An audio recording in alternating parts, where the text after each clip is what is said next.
যখন দেখি ফরহাদ মাজার সাহেব বাংলাদেশের একজন অন্যতম তাত্ত্বিক গুরু লেখক, তিনি কিভাবে এই বাউল সম্রাট আবুল সরকারের পক্ষে অবস্থান নিয়ে তার পক্ষে বক্তব্য দেন।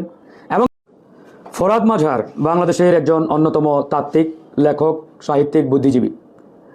ফরহাদ মাজার হঠাৎ করে আমরা দেখলাম যে বাউল শিল্পী আবুল সরকার, যে ইতিমধ্যে আমাদের মহান আল্লাহকে নিয়ে কটূক্তি করেছেন, ধৃষ্টতা দেখিয়েছেন এবং মহান আল্লাহকে নিয়ে যে ধরনের কুরুচিপূর্ণ বক্তব্য দিয়েছেন বা রেখেছেন, এরপরে আবুল সরকারকে ক্ষমা করা বা তার পক্ষে সাফাই গাওয়া, তার পক্ষে অবস্থান নেওয়া, এটা একজন মুসলমান হিসাবে নয়, একজন মানুষ হিসাবেও কারো পক্ষে আসলে তার পক্ষে অবস্থান নেওয়ার কোনো যৌক্তিকতা আমরা দেখি না এবং সুযোগও নেই।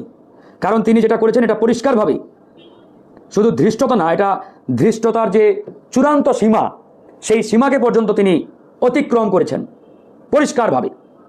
কিন্তু আমাদের বা আমার অবাক লাগে যখন দেখি ফরহাদ মাজার সাহেব বাংলাদেশের একজন অন্যতম তাত্ত্বিক গুরু লেখক, তিনি কিভাবে এই বাউল সম্রাট আবুল সরকারের পক্ষে অবস্থান নিয়ে তার পক্ষে বক্তব্য দেন। এবং তিনি এটাও ঘোষণা দিয়েছেন যে আবুল সরকারকে গ্রেপ্তার করা মানে ফরহাদ মাজারকে নাকি গ্রেপ্তার করা। চিন্তা করে দেখেন, তার মানে ফরহাদ মাজার যে বক্তব্য রেখেছেন বা দিয়েছেন, এই বক্তব্য কি আমাদের আবুল সরকার যে বক্তব্যটা দিয়েছেন, এই বক্তব্যটা কি তাহলে আমাদের ফরহাদ ভাইয়ের বক্তব্য? ওনার যে ভাষ্য বা ওনার যে বক্তব্য, এটা তো আমাদের কাছে তাই মনে হয়। যদি ফরহাদ মাজারের কথা আমরা ধরেই নেই, তাহলে আবুল সরকারের যে বক্তব্য, এই বক্তব্যটি আসলে আমাদের ফরহাদ মাজার সাহেবের। আমরা সবসময় একটা কথা বলি যে আমরা বাক স্বাধীনতায় বিশ্বাস করি।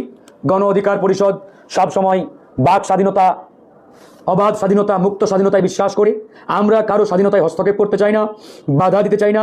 কেউ যদি কারো বাক স্বাধীনতায় বাধা দেয়, হস্তক্ষেপ করে, প্রয়োজনে আমরা তার বিরুদ্ধেও কথা বলি, রুখে দাঁড়াই, প্রতিবাদ করি। তবে আমাদের মনে রাখতে হবে যে বাক স্বাধীনতা মানে এটা নয় যে আপনি যা ইচ্ছা তাই করবেন। বাক স্বাধীনতা মানে আপনি কি কি করতে পারবেন না, সেটার নামই বাক স্বাধীনতা। আপনার লিমিটেশন কি, কতটুকু বলবেন, কতটুকু বলতে পারবেন না, এটার নামই কিন্তু বাক স্বাধীনতা। আপনার বাক স্বাধীনতা এটা নয় যে আপনি আরেক ধর্মকে নিয়ে কটূক্তি করবেন, আরেক ধর্মের অনুসারীদের অনুভূতিতে আঘাত করবেন, আর তারা বসে বসে আঙ্গুল চুষবে, চুপ থাকবে, মেনে নেবে, সহ্য করবে। এটা তো হতে পারে না। আজকে একটাবার আপনারা চিন্তা করেন, একই জায়গায় একজন মুসলমান যদি অন্য কোনো ধর্মের ধর্মীয় দেবতাকে নিয়ে বা তাদের ঈশ্বরকে নিয়ে যদি এরকম কটূক্তি করতেন, বাংলাদেশে এতক্ষণে কি হইতো? পুরো তুলকালাম কাণ্ড ঘটে যাইতো, ভূমিকম্প শুরু হয়ে যেত। শুধু বাংলাদেশ না, দেশে বিদেশে সব জায়গায় দেখতেন এতক্ষণে একটা মারাত্মক রকমের মানে হজবরল অবস্থা তৈরি করার চেষ্টা করা হইতো।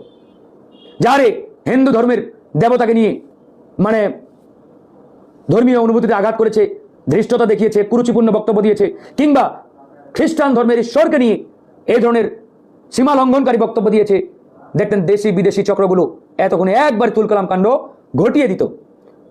অথচ দেখেন আমাদের সৃষ্টিকর্তা পালনকর্তাকে নিয়ে তিনি যে ধরনের ঘৃণাপূর্ণ বক্তব্য দিয়েছেন, এটাকে তো আমি মনে করি তিনি চূড়ান্ত সীমা লঙ্ঘন করেছেন, অমার্জনীয় অপরাধ করেছেন, ক্ষমার অযোগ্য অপরাধ যেটাকে বলি।